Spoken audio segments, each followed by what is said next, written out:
தயாரிக்கப்பட்டவன் பெரியாரா, தட்டி தட்டி சீர் செய்யப்பட்டவன் அறிஞர் அண்ணா அவர்கள். நான் மது பெற்றவன் என்னுடைய கழக கண்மணிகளால். சமூக நீதி நிலைநாட்டப்படுகிற இந்த காலகட்டத்தில் யாராவது கட்டை விரலை காணிக்கையை கேட்டா அவங்க பட்டைய உரின்னு எச்சரித்தவர் இந்த மண்ணின் மைந்தர் நம்முடைய தலைவர் கலைஞர் அவர்கள்.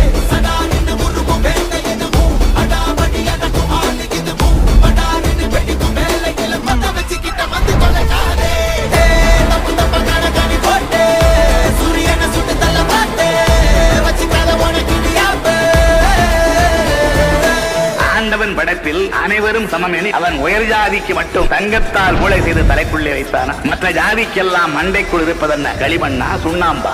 ஏழைவன் வித்தை கற்க இந்த சாத்திரம் அனுமதிக்கவில்லை. அவன் வில்லில் விஜயனையும் வெல்வான் என்று கட்டை விரலை காணிக்கையாக பெற்றதென்ன நியாயம்? இது துரோணாச்சாரியர்கள் காலம் கிடையாது, ஏகலைவரின் காலம். கட்டை விரலோ தலையோ காணிக்கையாக இந்நாளில் எவனும் கேட்டால் பட்டை உரியும், சுடுகாட்டில் அவன் கட்டை வேறும்.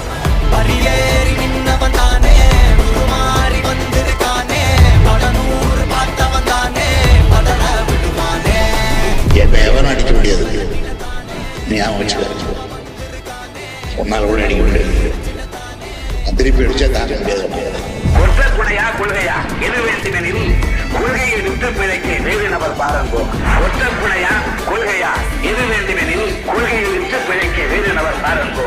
ஆட்சி வரும் போதும் நிலையல்ல, ஐயா அண்ணா வகுத்த கொள்கை போலாது வாழும் நிலையாக.